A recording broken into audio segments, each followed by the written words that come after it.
And we're live. Yay! Hey, welcome, screen. What is it? Oh my gosh. Book lovers and screen addicts. Okay, this is going to be a great show. Welcome to episode 10 of Page to Screen and In Between. Can you believe episode 10? So I'm Stacy. This is my whatever we are. I know we forgot all of our stuff. Our Honey. literary crime partners in crime, Renee. Happy New Year. Happy New Year. Happy New Year. This is episode 10. Can you I believe it? know. I'm so excited. So excited. I'm like, wow, we've done 10. This is going to be our 10th And we episode. survived the holidays. Look, no more Christmas tree behind me. No more Christmas tree. Well, I never had any, but no more Christmas tree. Back into the groove of the new year. New book, new year. Yep. New hair. Okay, so before we get started, yes, I said, can we talk about your hair? Can we just talk about your hair for a minute? 8 inches. Got 8 inches cut off right before Christmas, and yeah, it feels great. It's fun. Looks so good. No It is color so in it. It's sassy. silvery, and so that's me. It's sassy. And And I don't know if it's the lighting, but it doesn't look, the silver, it's just white. It looks like you've got like platinum white hair. Yeah. It looks great. So. And you did it. And I did it. It's all me. So it's fun. Yeah. We're just rolling along here.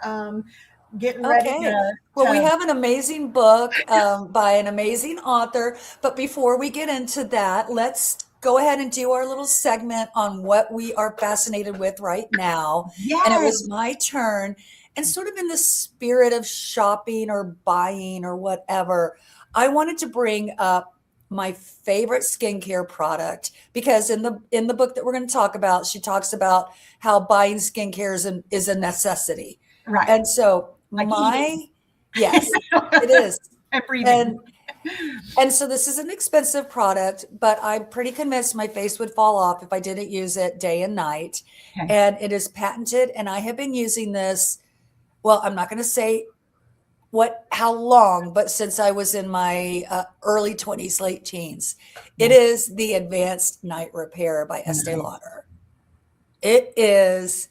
And okay, so full disclosure, I used to work for the company for Estee Lauder.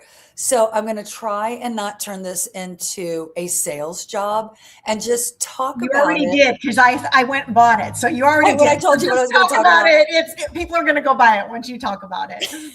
So I'm going to try and talk about it as a product fan, a fanatic. I don't know. I'm pretty close to obsession with this one versus a sales associate or account executive who knows all the selling points to this. Right. I will say it's patented. It's been patented since, I think it was introduced in 1982. It was the very first what we call repair product. Okay. And what it does is it actually has your skin repair itself. When we think repair product, we think, oh, the product is going to repair your skin. And it does like this moisture binding, and it binds the moisture in your skin. But really what it does, and I don't know the science behind it, and if I did, I wouldn't explain it, because that's when people start getting the fisheye and tuning out. Yeah. But what it does is it communicates with your skin at the cellular level, and it tells it to repair itself. And so it teaches your skin how to repair itself. And over the years, I feel like my skin has aged much slower than most of my contemporaries and my peers. Great. And I can say that because I have a twin sister. Yeah. And if we stand next to each other, her skin, and it's just fact. Her skin looks a good 15, 20 years older than mine.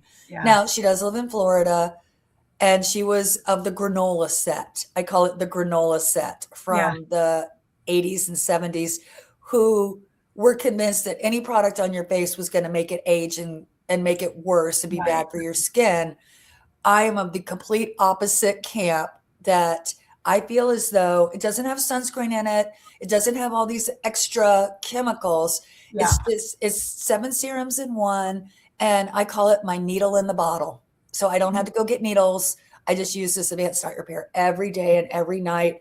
And if I could, I would bathe in it. It is liquid gold. And it literally is like this gold color. It's a gold color. Yeah. Yeah. So a little syringe where you know exactly like kind of how much to put on. Dropper, how much to use. Dropper, a little dropper. Mhm. So yeah, not a syringe, a dropper. So that's really good. Yeah, Uh-huh. I immediately went out and started and got it when you talked about it, because I just use coconut oil. Right. That's all I do.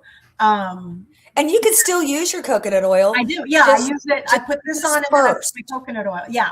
And yeah, so just use this first. I feel this like goes, and if you use Retin-A, you know, like I have a retinoid product, you use this first because you want it on the naked skin, and then any other product you put on top.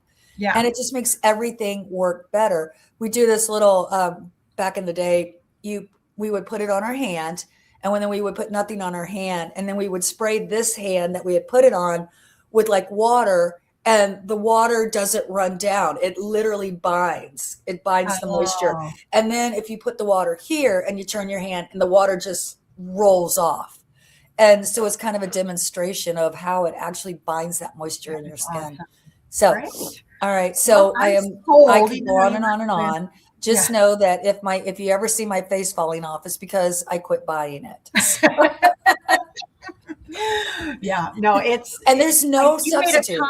You made a comment earlier that if you had to scrape together money at the every month, that's the product you would scrape money together. This is the product. Like if you could, like thinking through, because we're going to be talking about this for the next half hour, thinking through what I would spend money on and good money on this product, I would find a way to buy it, and I would find a way to eke out every little mini drop until I couldn't buy it anymore. Yeah. Until I go buy another one, which is what I do anyway.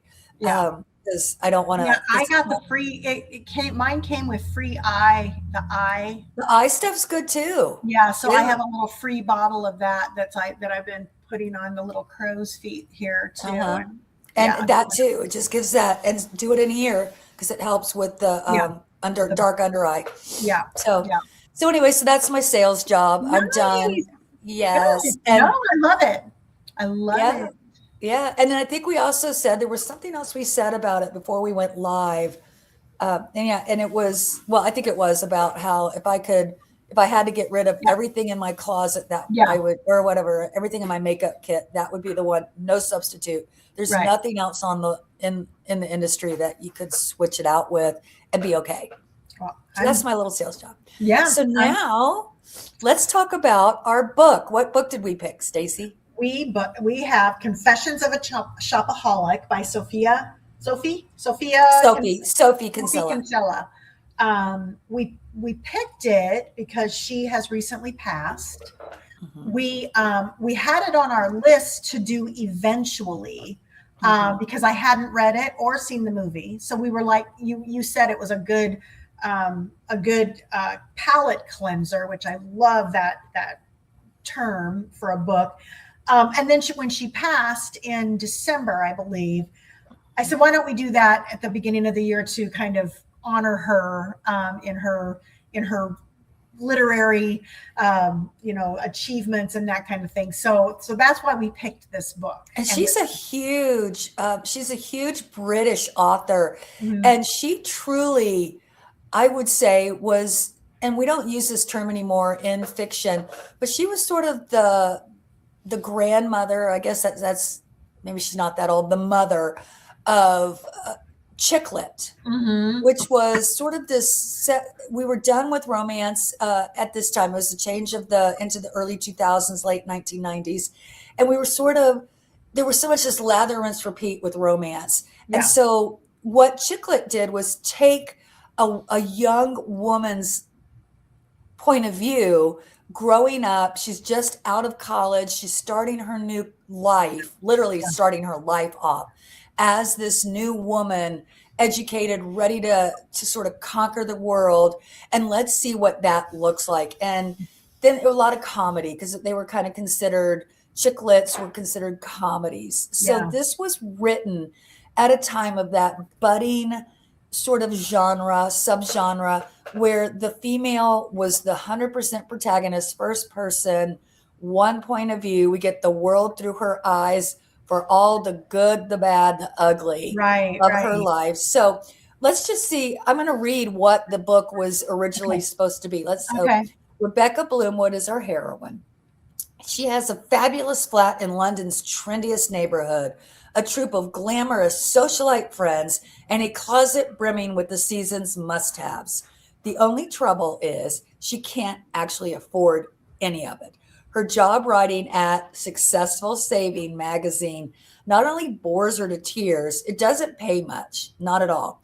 And lately, Becky's been chased by dismal letters from the bank, letters with large red sums she can't even bear to read. She tries cutting back on her spending, but none of her efforts succeed. Her only consolation is to buy something herself, just a little something new. Yeah. Finally, a story arises that Becky actually cares about, and her front page article catalyzes a chain of events that will transform her life and the lives of those around her forever. Yes. So that's a good summary of it. Well, it certainly makes it look like it's going to be a happy, funny book. Yeah. Okay. Yeah. So first impressions, Staci, what did you think? So I wanted to love it. I wanted to just like be, there were just so many cringe-worthy moments where I'd be like, no, don't do it. And she'd do it. I mean, and her rationale, her rationalizations. I said, she not only rationalized to do things, but she had a lot of, I'm going to do this versus actually doing something.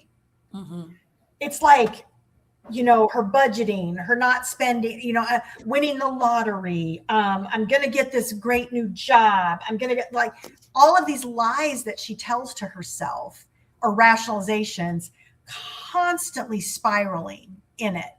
Like, I can't believe I'm going to win the lottery tomorrow. That is so cool. Like she actually thought she was going to win the lottery and that was going to solve all her problems. Yes.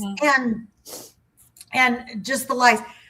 But I think we talked about this just a little bit. She had said that this never lets me down. This shopping never lets me down.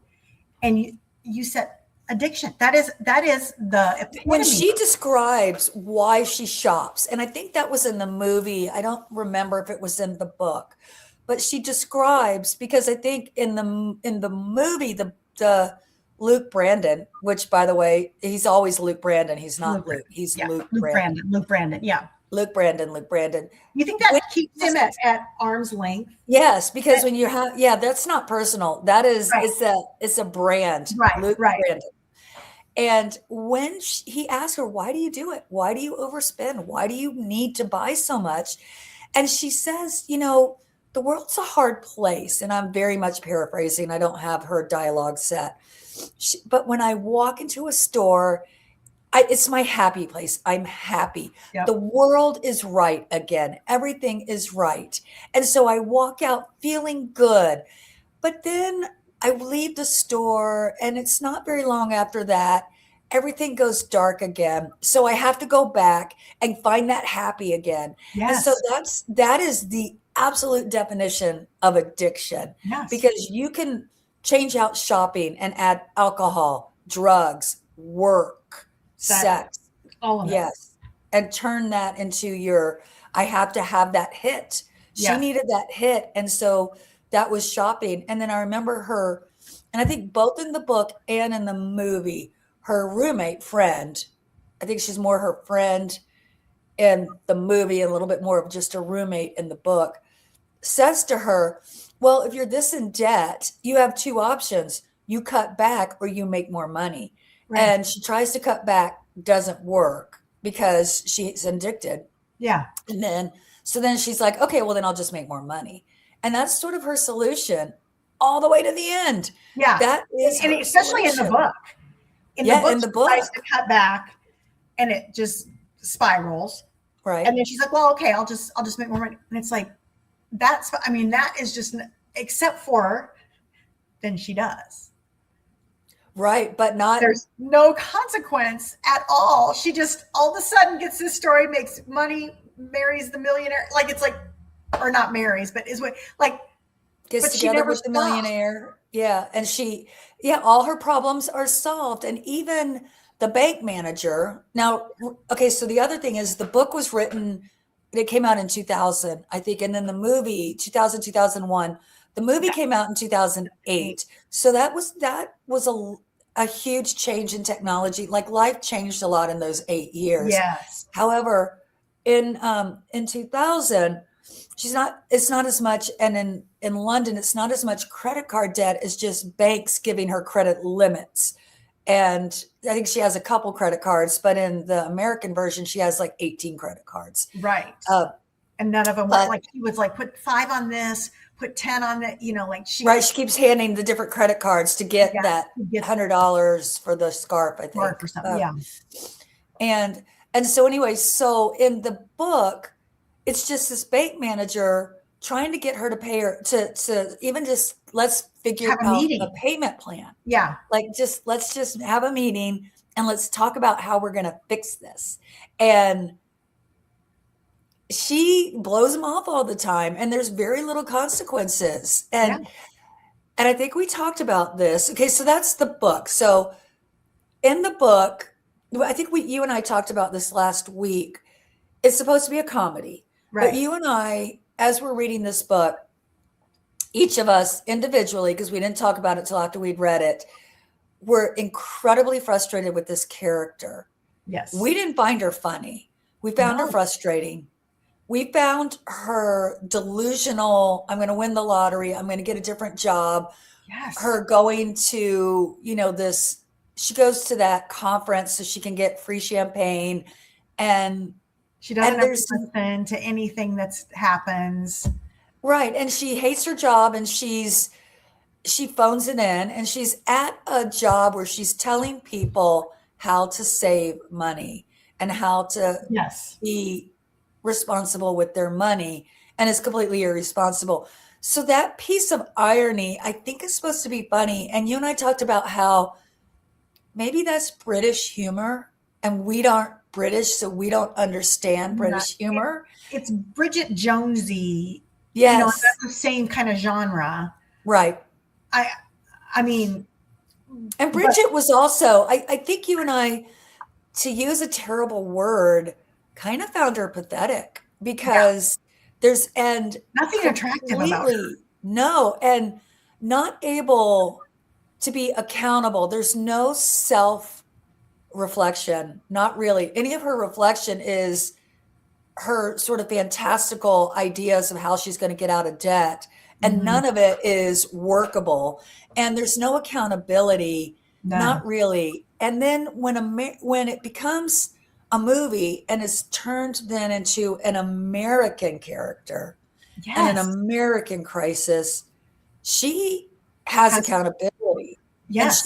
Her roommate, first off, in the book, the roommate is just this millionaire heiress that really doesn't get, she loves her and she supports her. Because she's super cute and fun, right? But she doesn't tell her not to, she doesn't. But in the movie, her roommate gets on her and makes her go to this like AA or I don't know, Shoppers Anonymous. But the addiction part, so remember you said you didn't know if it was in the book? Her little like, it makes me feel so good. It never lets me down. So she is talking to herself or to, somebody, herself. She's like in her head. That moment, that instant when your fingers curl around the handles of a shiny, uncreased bag and all the gorgeous new things inside become yours. What's it like? It's like going hungry for days, then cramming your mouth full of warm buttered toast. It's like waking up and realizing it's the weekend. It's like the better moments of sex. Everything else is blocked out of your mind. It's pure selfish pleasure. That's it. That's addiction. That is addiction. That is the definition of addiction. And there's no consequence for it. In the movie, she says those things, but then the roommate relationship is strained. She goes to these AA meetings and there's some consequence. She's, it affects her parents.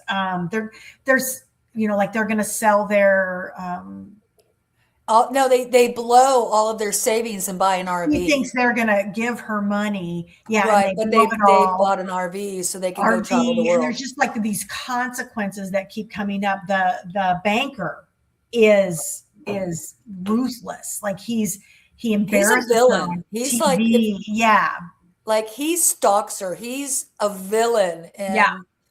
in the movie and in The book, he's he's kind of like there. an yeah, he's there in the book, but he's not there to ruin her life. And I mean, like in the movie, he creates an embarrassing moment for her on national TV. Exactly. In the book, she gets a job giving out financial advice on that national morning show. Right, and makes all this That's money. her dream It's gonna job. make Everything else, yeah, and it's solved. like everything's solved. And the thing in the book that really got me is like, she got, okay, so she got this great job. She gets the millionaire, right? She's going to get the millionaire. And then she buys those 3 pairs of glasses on Yes. QVC. In the hotel room after they've been together for the first time. She buys the 3 pairs of glasses, which means So she didn't learn anything. she learned nothing. And all she's going to do is have more money to do it. And anybody who knows anything about addiction means all she's going to do is just buy things bigger and probably, lose all Still hands. going to live I mean, outside her means. She yes, has not learned how to nothing. live within her means. And So I did like, well, okay. So in the movie, she sells everything and that's how she gets out pays off her of, debt. yes. Mhm. She doesn't just like, oh, I got this great job and a millionaire and now I can just keep spending. There's a plan. There's a real life plan that happens. And her parents help her Yes. with the sale. Her Yes. friend doesn't help her because she's completely blown that relationship. Yes.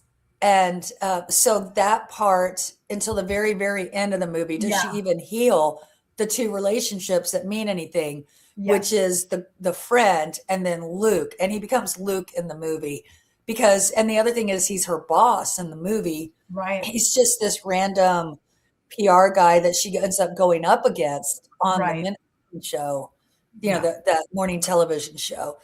And I think you and I talked about before we went live today that other than the names, there's not a lot of similarity between the book and the movie. It's like we're talking about 2 different stories here. Well, It's and I was going to tell you, like, the one thing that I noticed is Tarquin.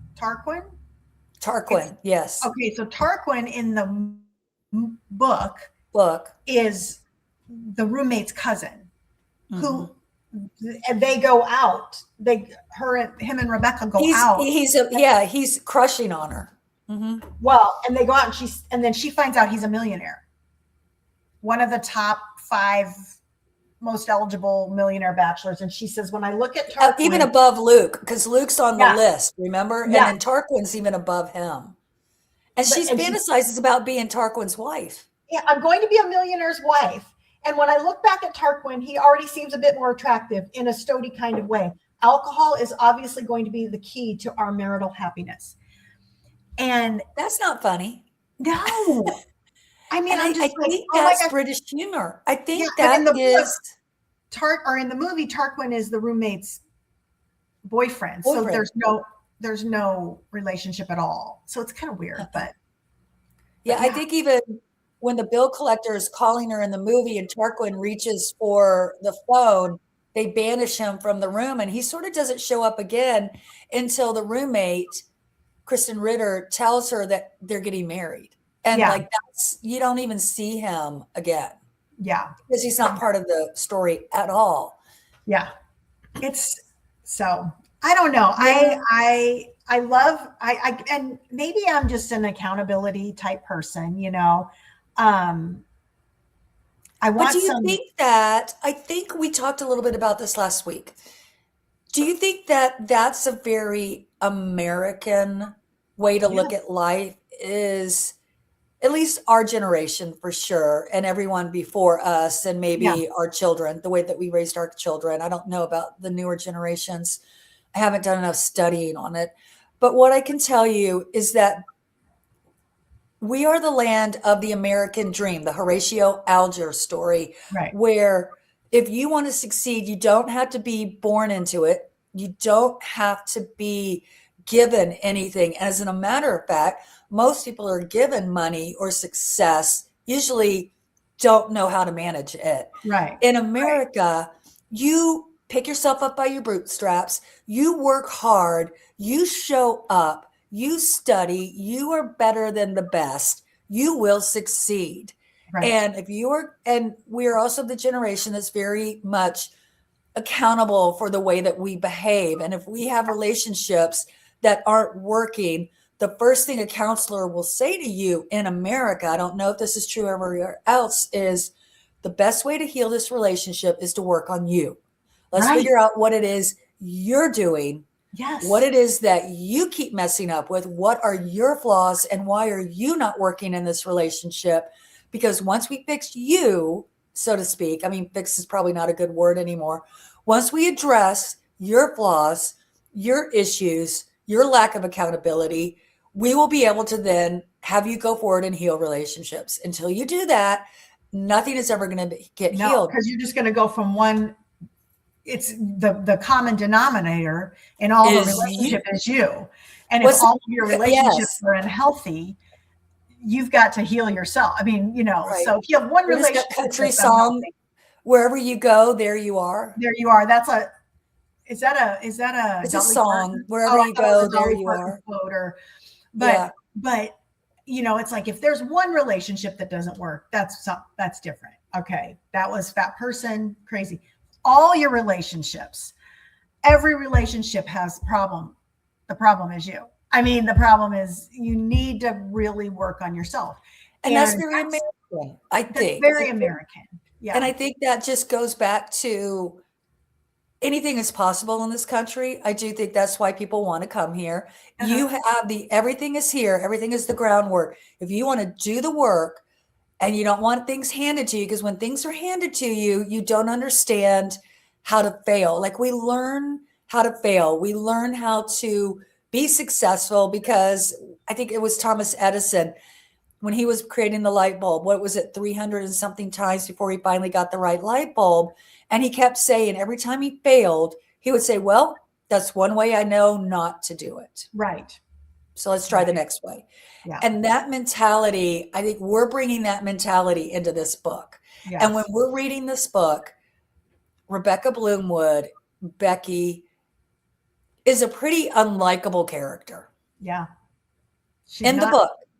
Yeah. So let's talk about the movie. Did you like the movie better? Yes. I didn't necessarily like the character in the movie either. Still have problems. I liked the story better. I liked the storyline. Sophie had approved the script, so she knew that the script was going to go off of her book a bit. Like the characters are kind of the same, but it was going to go off. But I like the story better. I like she gets caught, with the bags, and she puts them in that lady, the lady's trunk, and it happens to be the leader of the, and they the Shopaholic group. And I mean, we go on that field trip where she has to return everything. Yeah. Yeah. And, and there even she makes the wrong decision. She picks the dress for the interview instead of the bridesmaid's dress. She gives back the bridesmaid's dress instead of the dress for the interview, and implodes that relationship. It's the beginning of her black moment. It's the beginning of her rock bottom, if you will. Renee and the famous black moment. We quote you all the time, because when you were teaching my girls how to write, it was the black moment, and I see them in all the movies. It's like, here's the black moment. It's when all is lost. It's is lost. Everything's done, and then all of a sudden the story. Well, they hit rock bottom. I think in addiction they call it. You cannot heal yourself. I think even in Mel Robbins and Let Them, she talks a lot about when you're in addiction, you have to, and this is the universal you have to hit rock bottom. You have to have imploded all of your relationships, nearly destroyed your life before you are willing to go, I have a problem. Yeah. And that's when you can start. Some people still don't fix it, but that's when you can start sort of reflecting and start the work. Now the hard work begins. Yes. In the book, Rebecca never has that black moment. No. There's not really a black moment at all. Her friend stays with her. Like, her friend helps her. Yeah, she helps makes her. all those frames for her. The frames for her. She ends up with the Luke Brandon. He helps her. The parents are, that ends up being like, it all ends up like everything just ends up so perfect. There is never a rock bottom. Mm-mm. In the movie, there's definitely a feeling of that rock bottom with the friend going away. Then she just realized she's on national television television. The guy embarrasses her, and then Luke takes off. Yep. For a bit. I can't remember. Until he finds out that she didn't take the job and that she's having the estate sale, I guess. I don't even know what to call it, because it's not really it's a clothing sale, basically. Yeah, to sell all of her stuff so that she could pay her bills. Yes. And and get out of debt. And I did like how she became the girl with the green scarf. Is that what her byline was? The girl with the green scarf.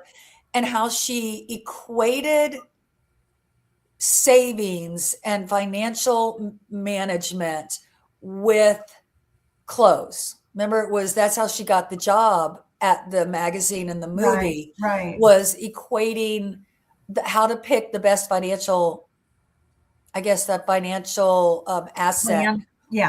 Plan was the way that you pick your favorite shoe in your closet. Mm-hmm. And so she sort of brought to that magazine. So it was magazines, and he was part of a publishing family. Yeah. Sort of bringing that piece into basically taking boring stuff and bringing it to the masses in a way that we can understand. Yeah. Yes. Analogies. Metaphors. Metaphors and analogies. And that piece I liked. And then the green scarf became this representation, but really that was the piece that she was buying with all the credit cards. Right. And even needs that $20 that he gives her to go buy that scarf. And she says, thank you. It's for my dying aunt. She died. And the green scarf becomes sort of this thing. Yes. And she ends up selling the green scarf, but then it ends up being selling it to him. Yeah. Yeah. So she gets the green scarf back, which, okay, so you've read some of my books. In my book, I think it was the Once an Heiress, and she runs away. The character runs away. It's very much a prodigal son story, where she runs away with the family pearls and she sells them, and then the guy dumps her. So she becomes this maid in New York. Like she becomes to try and survive, and she can't go home because she's stolen this heirloom, and she can't go home until she can buy it back. So it's at a pawn shop. By the time she gets there, it's sold. So she has to go home empty-handed. And that to me is more of coming home with your tail between your legs. It's very much the prodigal son story, which is he comes home with nothing. And he's like, look, Father, treat me like one of your workers. I was laying down, I was sharing food with the pigs. I don't want the hero's welcome. I don't deserve it. And so I think that goes back to, I know it's biblical, but it also goes back to, that's a very American way that we look at things. Yeah. Yeah. You don't always, consequences, and you and I used to talk about this as parents. Sometimes the consequences have to hurt so badly. They have to hurt so bad that there's no getting back out of this. You are going to have to repair relationships, your grades, your whatever. You may get fired from your job and never get it back. Those are consequences, natural consequences that you're going to have to suffer. Yeah. And it's hard to let your kids do that without you getting in front of it and saying, like, that's probably the hardest probably one of the biggest mistakes I made is, always trying to get in front of it, get in front of it, and get in front of it. And it probably didn't let my kids fail as much as they should have, and to learn. But well, and we did that where we didn't get in front of one of our children, and and I will say my husband really held the line, hard line, still holds it. We're talking 15 years later, and it has created a hard relationship between our son-in-law and him. And I think if I could go all the way back to where it started, it was because and that's between them. They're going to have to figure out if they want that relation. It's been 15 years. Has it been buried? I don't know if the hatch has been buried. Yeah. But I don't regret holding that line. I don't know if they'll ever understand it until their children are at that level. Yeah. Where they're going to have to hold that line. Different perspectives on things. Yeah, it's hard. Different perspectives for sure. Yeah. Well, so let's talk about this or that. Here we go. This or that. Yeah. I think we already know. I think we know. Which is best, screen or page? I say screen. I'm screen. Yeah, the screen. Can we say neither? I mean, we I wouldn't recommend either one of them for somebody to read or to watch. Like I have before. Oh, you need to watch this series, or you need to watch. I wouldn't recommend it, but if you want to cleanse your palate, if you just want one to not think, I'd suppose the screen. I would say the screen. It's more of a romantic comedy than a chick lit. I feel like they definitely used the romantic comedy model, as opposed to the chick lit model. So I guess, you and I, one of the things we've talked about is we don't want to go negative. We want to be positive. This launched Sophie Kensella's career, and there are so many of her books that I have just adored and recommended. Yes, I wrote down several of them. Because this was one that I went back and read. It doesn't hold up. And I don't know if maybe it came out 25 years ago. So I do think the world is a different place. Yeah. Because I do remember appreciating it more back then, same with the movie, than I do now. But I do think a lot has happened in this world, including 9/11. I think the book came out before 9/11. Right. I think that sort of changed everything. The pandemic. There's just been a lot of the housing crisis that happened, and was that 2008? I think. 9. So a lot of has happened since then. That has made it hard to go back and find. So I think part of it is they don't hold up quite as well as maybe other works of fiction. Yeah. I think it is a palate cleanser. I did enjoy the movie enough that I would tell. I'm looking forward to reading some of the other ones that you recommended of her books that are. Can You Keep a Secret is hysterical. And it's a cute movie. I've seen the movie on Netflix, and it's a cute movie. So and it holds true to the book. So I would say Can You Keep a Secret would be the one that I would recommend. Yes. And then I think the other one, Can We Talk, or the one where they switch the cell phones. That's a good one as well. Yeah. Yeah. Because it's back. Yeah. So anyway, that's what I would say. So there you rest go. in peace, Sophie Kinsella. We love you. Yes. And we're so happy that you wrote what you wrote for us to enjoy. So that piece of brought it some cute. It's a cute. Yeah. So movie's great, and I'm glad that she had a little bit of a role in that. And so, as always, what's our next one? And then I'll give the last word. What's our next? Yes. So talk about switching. We're going to do the Shawshank Redemption, which is so funny because that was on our list too. Stephen King, so we're super excited, but the actual book is called Rita Hayworth and the Shawshank Redemption. It's a novella, which is only 118 pages. So it's a quick read. And I've been reading it. It's very good. It's very good. And it's interesting that the movie, that they made this movie out of such a small little novella, but so we're going to watch that movie again. One of my husband and I favorite. One of my favorite movies. So it's got such great twists. So that'll be in a couple of weeks. I don't know, 2 weeks from tomorrow. So we'll watch that one, and be ready to go on that one. So I love it. So remember to like, share, and subscribe. And we will be posting some clips, and we will be posting this episode. Well, it's gone live, so it's already on our YouTube channel. So all you got to do is go to Page the Screen and In Between on Facebook and Insta. So we're everywhere. Yay. And then we're listen wherever you listen to your podcast. So last word is mine. Yes. And I was going to talk about two things. It's kind of a twofold last word. One is, after reading this book, and, and even talking about my very expensive repair product, my very expensive serum, I also think there are ways. It's not how much you spend. It's not where you buy your clothes. It's how you wear them. Yes. I have a pair of jeans that to this day, people still compliment. They still want to know where I got them. They're just like this perfect dream. And I got it at Walmart. Right.